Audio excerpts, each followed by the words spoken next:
What's up, sis? It's your girl Tahirah Ahshah, and welcome back to my channel. First things first, today will be a screen recording video, which is why I am looking a hot mess and it looks like I'm in my bed because I am in my bed.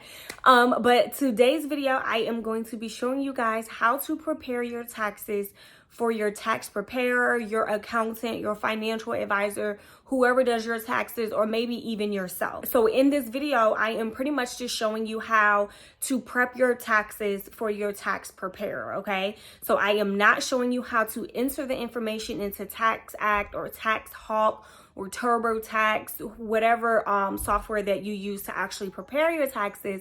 I am simply showing you how to organize, create spreadsheets, etc., so that your tax preparer has a seamless and smooth process when it comes to filing your taxes, okay? I know for me, this took me so long, y'all, because I feel like I did it the hard way, but then halfway through, I was like, you know what, sis, you could have just did it this way the whole time. So I'm going to show you a seamless and easy way to do this. I will be showing you what type of expenses your business should report on your taxes. I am going to show you the type of income and where you can get your income reports for your taxes. And then I am going to show you how to input that information into a spreadsheet, again, for a seamless and organized process, so that when you submit those documents to your tax preparer, they're like, okay, she did her thing and she's well organized. I feel like my business portion was a lot more organized than my personal this year. So again, if you've been struggling, this is definitely the video for you to watch. But before we get into the video, you guys know the deal. Go ahead and like this video and subscribe to my channel for future videos on business, planning, and lifestyle. Now let's prepare them taxes.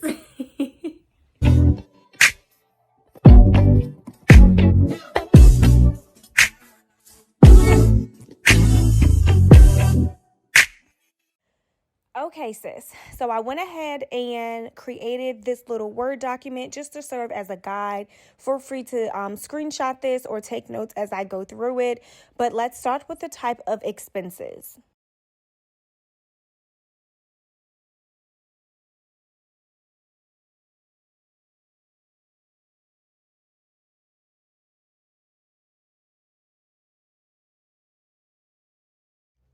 So travel, you want to include any type of gas to business events or UPS runs or anything like that, even air mileage. Marketing and inventory, those are self-explanatory. Software, this is, like your website subscriptions, your Canva subscriptions, all of that stuff. Office supplies is self-explanatory. Your rent, utilities, and insurance, you guys can cover that under, a portion of that can be covered under your personal expenses as well. So ask your tax preparer about that. And then cost of goods sold, it's just, how much is it costing you to ship these products to customers? Make sure that you deduct that from your income. And then for your income, just make sure that you are gathering income from all of your income sources. So website sales, if you're doing in-person sales, people may pay by Cash App, PayPal, Square, or even cash. There are a lot of different expenses like Venmo, all of those different things. Just make sure that you gather all of your income, okay? Now, every one of those income sources other than cash, should offer you a 1099-K. However, some third-party methods of payment usually have a gross sales income threshold in order to give you a 1099-K. So this means that you may have to have a certain amount of sales or a certain amount of gross from that particular source of income, whether it be your website, Cash App, PayPal, Square, whatever. They won't issue a 1099-K unless you meet that threshold. I think for like Wix, it may be like 20,000, and it's like 10 to like 20 for the other ones as well. So if you don't have a 1099-K, then that means that you have to print off all of your sales and transaction reports and bank statements from all of these different places, okay? So Wix, just go in your analytics in your financial reports and receive the Wix sales report. Square has a sales report. PayPal has a transaction report, Cash App transaction, sales reports, and your bank statements. So just make sure that you are retrieving all of your sales reports and transaction statements from these different sources of income, as well as your bank statement. So your bank statements are pretty much used as a reference to make sure that all of your income that was noted on, let's say, like your website, is also being noted as being deposited into your bank, and that's how you kind of like checks and balance with that. And then your bank statements is also going to be used to remind yourself of all of those expenses or those payments that you made towards, your subscriptions, your gas, your mileage, and all of that throughout the year. So, a few things to note about PayPal and Wix, okay? So, when you print your Wix total sales report, okay, understand that total sales report is also including the payments made by customers through PayPal. So those people who use PayPal to pay for everything on every type of website, understand that is also including that total as well.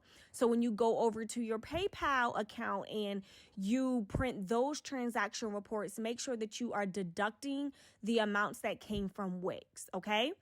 And then your total sales report also includes shipping paid by the customer. So you guys know that when customers pay for a total on your website, that is including shipping, but that shipping does not come directly to you. Like you in turn pay for shipping to ship that item, right? So that is why under your expense calculations for the cost of goods sold, you are going to include all of those shipping totals as well. Okay, so now we're getting into the actual steps in the process of creating your spreadsheets. So first you want to print all of your bank statements. And then, so bank statements from January of this current year until December of the current year. And then you want to highlight expenses. So I color coordinate my expenses. So I might do, marketing blue, inventory pink, etc. So that it's just easier for me to go through and pick those out from my different workbooks. And then print your income reports and pretty much do the same thing. You don't really have to highlight for income reports. And then you're going to create an Excel workbook and an Excel workbook for your income. So one for your expenses and one for your income. You want two separate workbooks just so that it just looks better, okay? And then you want to repeat this process weekly, monthly, and quarterly. Please do not wait to do this at the very end of the year because you would have so much information to input into these workbooks. This is the reason why it becomes, a tedious thing because we wait so long to do it. Just do it quarterly, y'all. Okay, so this is what a completed worksheet will look like for income 2022. And this, let's say that I was at a pop-up shop, okay? And I received this amount via Cash App, okay? So you have your date, your event, your amount columns. And just to show you guys how I did the headings and the columns, etc., just, you just type in your title at the top and then you select it. All of the rows to the left of that. To the right of that. Oh my God, I cannot talk. And then you just merge them, okay? So click merge and center so that it just centers itself. And you will do the exact same thing for Cash App. Just make sure that you are itemizing each individual transaction. So you're not just, entering one total for Cash App on that particular event. You are itemizing each individual transaction, okay? And Excel is great because it totals everything for you. So just highlight all of your numbers, click formulas, and then auto sum, and voila, 200 bones, okay? Now I have zoomed out for a bit just so that you could see those sheets at the bottom. So the entire book, as you can see on the green header at the top, it says book 1. If you click file and then save as and you title this, income 2022, it'll change to that. And then all of these different sheets should be different sources of income, okay? So as you can see there, previously I had Square and then website, whatever. But just for training purposes, I didn't feel like creating a whole bunch of different workbooks and then sheets. So I just put expenses and income on this one worksheet. On this one workbook. But this is what your expenses should look like. Let's say if I was running, let's say like a construction company, you'll have the date, the product, the source, the amount. The source is really important for documentation. And you would do the exact same thing for travel, but you will also include the reason for your travel, just in case you were ever audited and you need to prove that it was a business related expense.